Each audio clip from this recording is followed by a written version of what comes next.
Elsa Pépin nous fait un bilan des activités de cette saison au parc du Bourg de Pavot et nous parle de son coup de cœur Amphithéâtrum, le machin collectif. Alors bonjour Elsa, comment vas-tu? Très bien, vous? Très très bien, merci. Écoute, on se parle maintenant parce que votre saison est terminée, mais on aimerait ça si tu pouvais peut-être nous faire un reflet peut-être déjà de votre saison et nous parler peut-être un petit peu s'il y a eu des nouveautés, qu'est-ce qu'il y a eu comme nouveauté, et puis s'il y a eu aussi des coups de cœur dans votre programmation estivale, peut-être nous faire un petit tour avec tout ça. Oui, tout à fait. En fait, on a eu une saison qui était peut-être pas à la hauteur de nos espérances en termes d'achalandage, mais c'est le cas un petit peu partout dans la région. Là. Tout de même, là, ça ne rencontre pas les standards qu'on s'était fixés, du moins pendant la COVID, là, l'année dernière et la précédente.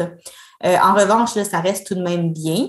On a revu des clientèles qu'on n'avait pas vues depuis quelques années, ce qui est très, très plaisant là, de recevoir à nouveau de la clientèle européenne, des gens du Nouveau-Brunswick, des gens des États-Unis, des Canadiens.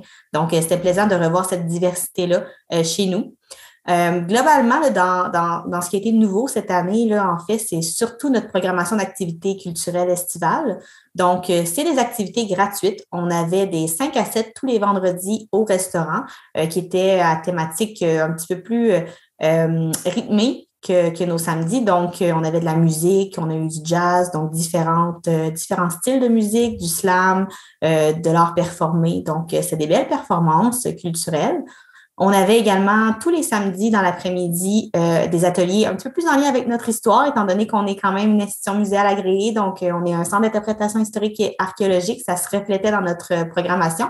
Donc, les gens ont pu faire, notamment là, ce qui a été beaucoup apprécié, c'est l'atelier de capteurs de rêve donné par Guespeg. On a eu quelques conférences également là, de Jean-Marie Fallu, Jean-Marie Thibault, du conte, puis notamment le dernier événement, celui-là qui a clôturer notre saison de programmation, finalement, c'était Amphithéâtrum de Karine Leblanc et tout son collectif, donc le Machin collectif. Ça a été une superbe activité qui a utilisé l'ensemble de la plage là, du Bourg.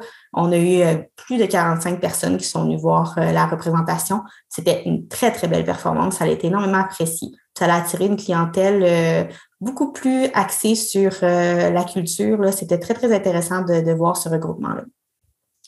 Puis peut-être que c'est un petit peu tôt d'en parler comme ça, mais la projection pour l'année prochaine, si vous avez des projets ou si c'est des souhaits, c'est vers quoi? Est-ce que vous voulez reproduire un peu ce que vous avez fait cette année?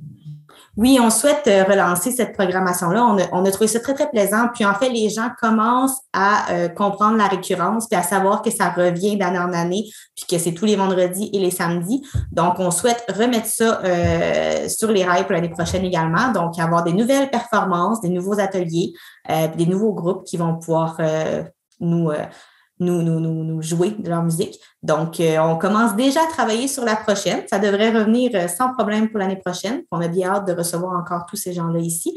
Puis, rappelons-le, c'est des activités gratuites. Ça fait partie de notre mission aussi muséale, c'est-à-dire de diffuser la culture d'ici, d'endosser notre rôle de diffuseur culturel. Donc, c'est vraiment un grand plaisir de pouvoir mettre ça en place. Et justement, où est-ce que les gens peuvent trouver l'information pour justement avoir accès à la programmation? Principalement en suivant sur les médias sociaux. Donc, les événements sont tout inscrits là, dans les événements Facebook. Puis, notamment, on va également les publier à chaque semaine, là, ceux qui s'en viennent. On les affiche un peu partout. Cette année, les gens ont pu recevoir un petit carton dans la poste avec la programmation. Donc, on devrait pouvoir refaire la même chose l'année prochaine également. Puis, ça va être aussi disponible sur le site Web. Et pour terminer, est-ce que toi, tu vas nous partager ton coup de cœur de cet été par rapport à votre programmation? Mon coup de cœur personnel, en fait, ça va être également le machin collectif. Là. C'est le genre de performance que je souhaitais pouvoir accueillir ici au Bourg. Puis j'ai été vraiment contente de voir à quel point ça s'harmonisait bien avec notre milieu et notre environnement naturel. Est-ce que pour ceux qui ont pas du tout eu écho à quoi ça ressemble, peux-tu nous faire un reflet à quoi ressemblait un peu cette représentation-là?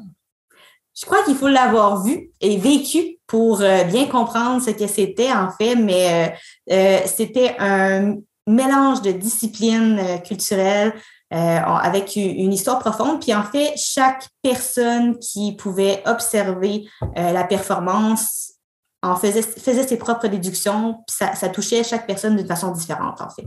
Donc, c'était un très, très bel atelier.